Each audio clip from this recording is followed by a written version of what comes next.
Revolutionizing the accordion. A lot of you are thinking, what am I going to learn in this talk? But the things that I have learned and the lessons that I've learned along the way in my quest to try to revolutionize the accordion can be applied to really anyone's career, especially someone's career that involves doing something that no one really does or doing something that people tell you you should jump ship from. To this day, I am told, Cory, switch to piano, forget the accordion, it'll go further. But the piano has a good public image and doesn't need to be really revolutionized, so what's the fun in that? Like the challenge. So the accordion has a very strange history in the United States, and most of you are too young to remember 65, 70 years ago. The accordion was actually far more popular than the guitar. Hard to imagine today. And most of you will say, well, Cory, you're too young to remember that as well. That is true. When I was 9 years old, my dad asked me, growing up in an Italian household, would you like to play the accordion? So I always say in interviews, I was too young and stupid to think, why would I want to play the accordion in the 21st century? So I went, okay, sure. I should have thought, am I going to get made fun of in school?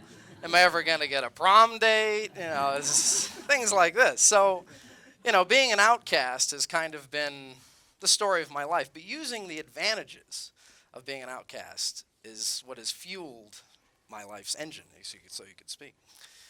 My dad played back in the day, the 50s, when the accordion was kind of at its height. And the guy that was the dude at the time was Dick Antino, who still is playing to this day at 83 years old.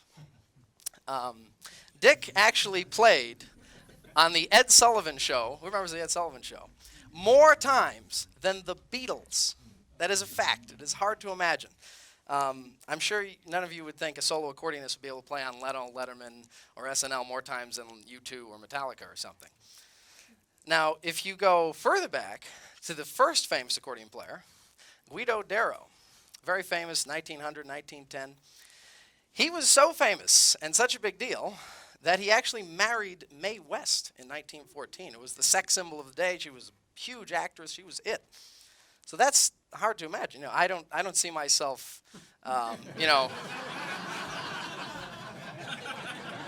Lady Gaga and Megan Fox, Miley Cyrus. I'm not seeing that. So the era of rock and roll came in, and the era of not doing what your parents, kind of wanted you to do. You wanted to do everything that was the opposite. And that came in, the accordion kind of died. But the thing is, I later learned that it wasn't just bad luck and a host of other things.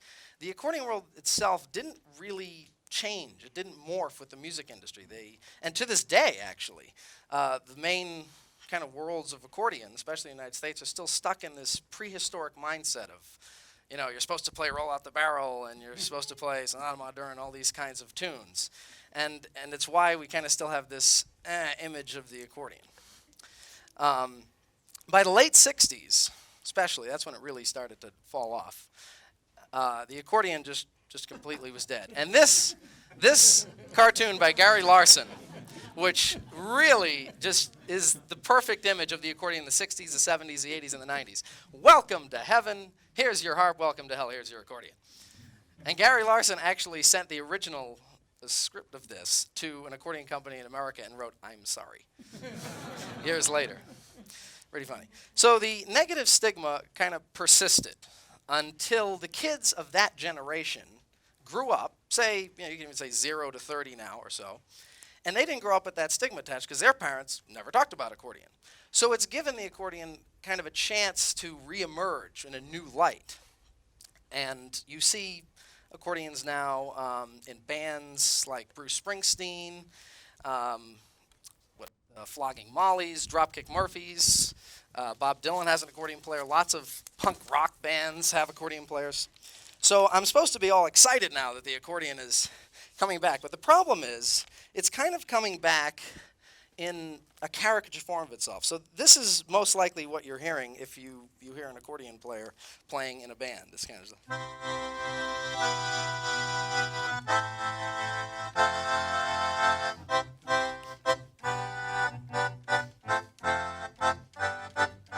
And that's kind of all you're getting behind the wailing guitars and everything like that. So, a little bit of a problem there. So, and what I mean by caricature, to explain it further, it's kind of like instead of people coming to me and saying, Cory, I want the accordion, they'll be like, Cory, I want the sound of the accordion for this, or I want the vibe of the accordion for this party. It's never, I want the accordion. No one ever says, oh, we should get a rock guitar guy. I kind of want the sound or vibe of a rock guitar. They just say, I want rock guitar, or I want a band, and it implies something. The accordion's kind of currently used like a dinner mint versus the filet mignon, which it could be.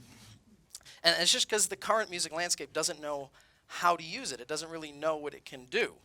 So I realized early on that I was going to have to make people care and pay attention to the accordion.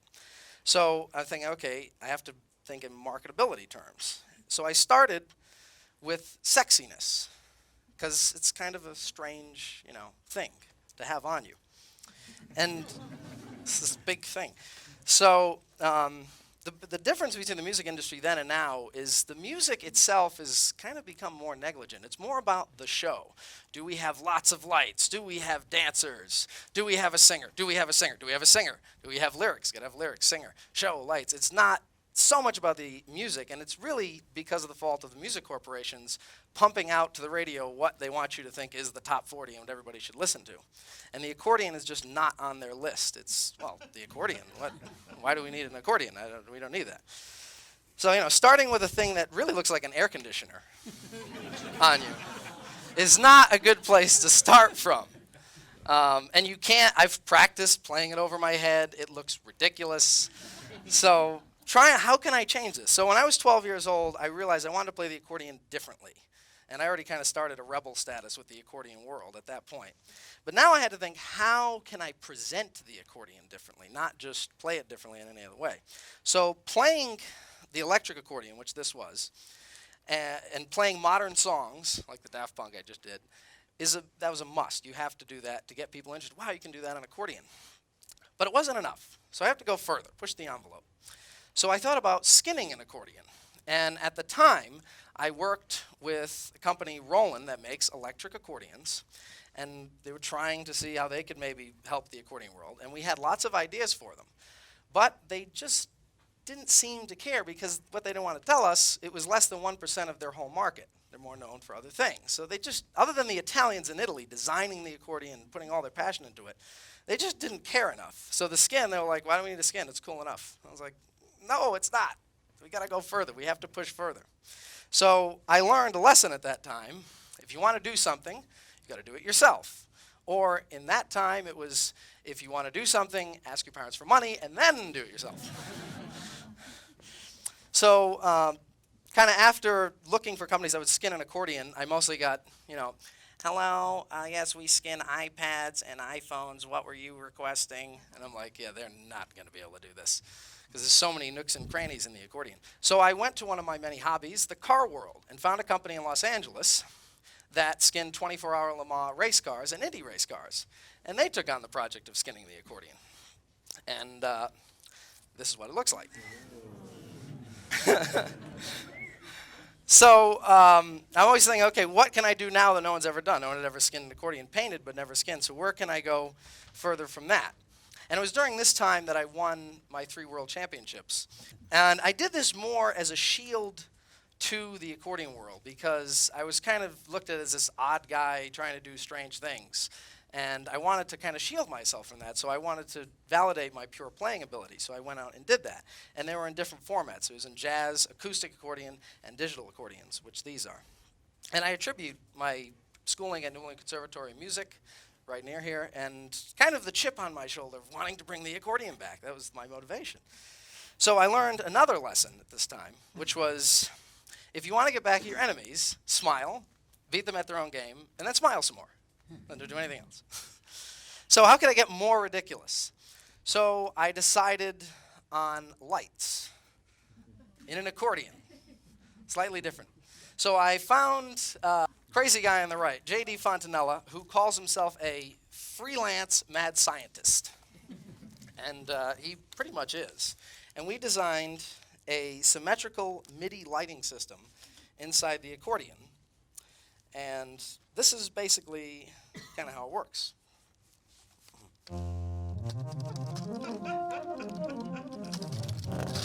And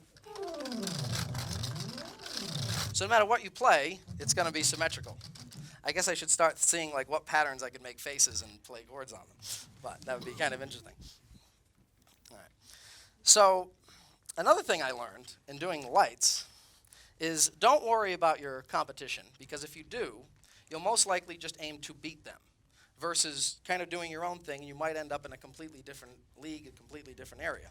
Furthermore, I wanted to go further than this because we still have the problem of you can't dance that much with it, you can't move around too much, it's almost 30 pounds. So I'm building my own accordion with a completely different shape. And it looks like, nope, you don't get to see it, it's still a secret. To be continued. That is where I'm at currently. So you must all know, though, that as much as I'm changing the accordion and all, the accordion itself is still here in this crazy box. The whole importance of it, whether it's in terms of music theory. Most people will say the best way to learn music theory is the piano. Well, we have that on an accordion right here. Along with that, we have the left hand, which teaches you the 4 basic chords in music, major, minor, 7, diminished, which all chords can come from.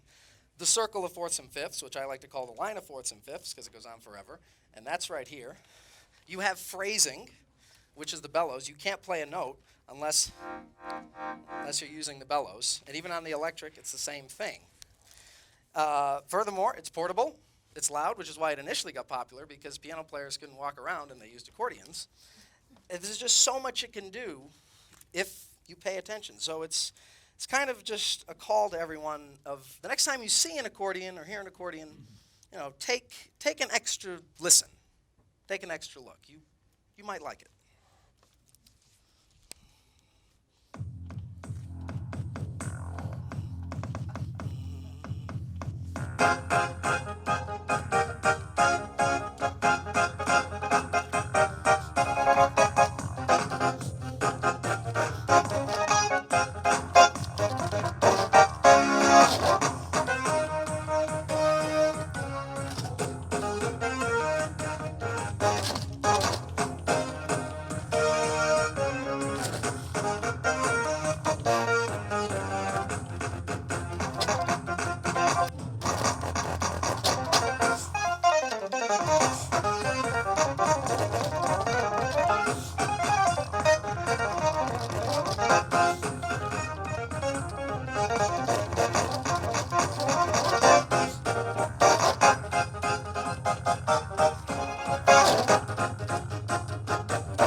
Thank you very much.